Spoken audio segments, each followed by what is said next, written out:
Belati kuntum tumbuh melata, tumbuh di pohon cemara. Assalamualaikum, mulanya kata saya sembah pemuka bicara. Assalamualaikum dan selamat sejahtera saya ucapkan kepada doktor dan rakan-rakan sekalian. Saya Nur Nabila binti Mat Zahri dan bernombor matrik D2024 1113309. Saya akan membentangkan tentang hasil kajian saya yang bertemakan perpaduan.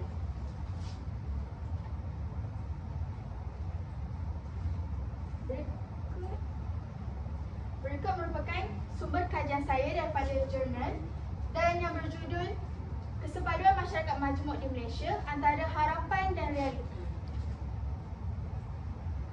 Pertama sekali, pengenalan. Kajian ini membincangkan tentang perubahan struktur masyarakat Malaysia sejak zaman penjajahan British di mana ia menyebabkan jurang ekonomi dan sosial antara kaum. Ketidakseimbangan ini akan memberikan kesan kepada perpaduan nasional. Apa itu perpaduan? Perpaduan ditakdirkan sebagai kesamaan dan kesatuan dalam bentuk identiti nasional seperti satu bangsa dan satu bahasa. Tujuan kajian ini akan menguraikan tentang harapan masyarakat Malaysia terhadap kesepaduan sosial dan yang kedua akan mencadangkan kaedah bagi mengelakkan perpecahan kaum. Terdapat dua objektif dalam kajian ini. Yang pertama adalah dengan mengenal pasti pandangan rakyat mengenai kesepaduan sosial dan yang kedua adalah dalam mengkaji realiti tahap kesepaduan yang berlaku dalam masyarakat majmuk. Permasalahan yang terdapat dalam kajian ini adalah kita tahu Malaysia sebagai negara majmuk akan menghadapi cabaran. Yang pertama adalah dalam mewujudkan interaksi positif antara kaum dan yang kedua dalam mengurus kepelbagaian budaya, bahasa dan agama.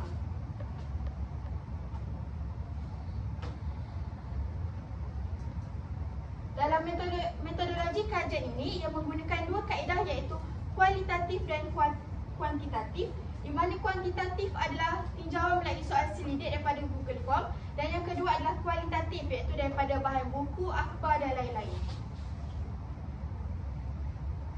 Hasil daripada kajian ini adalah yang pertama, kita dapati bahawa harapan masyarakat itu sangat tinggi terhadap perpaduan di mana majoriti sangat setuju tentang pentingnya keharmonian dan kesamarataan.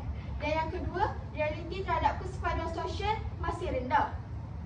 Dan yang ketiga, penggunaan bahasa Melayu serta pemahaman budaya masih dianggap kurang dipraktikkan secara menyeluruh. Kesimpulannya, masyarakat Malaysia terdiri daripada pelbagai kaum, budaya dan agama akan menghadapi cabaran dalam mengurus kemajukan sosial. Cabaran itu wujud terutamanya dalam aspek mewujudkan keharmonian, keamanan dan interaksi positif antara kaum, agama dan budaya.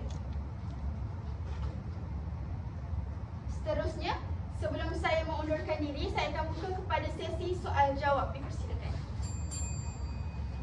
Apakah peranan individu dan kerajaan dalam mendukung kesepaduan masyarakat majmuk ini? Baiklah, bagi peranan kerajaan dan individu dalam memupuk kesepaduan masyarakat adalah bagi kerajaan boleh mewujudkan perpaduan melalui pendidikan dan seterusnya kerajaan juga boleh memperkasakan penggunaan bahasa Melayu dalam sektor swasta dan awam. Seterusnya bagi individu pula, mereka boleh menghormati antara satu sama lain dan memahami budaya kaum lain dalam kehidupan seharian. Itu sahaja daripada saya. Sekian, terima kasih.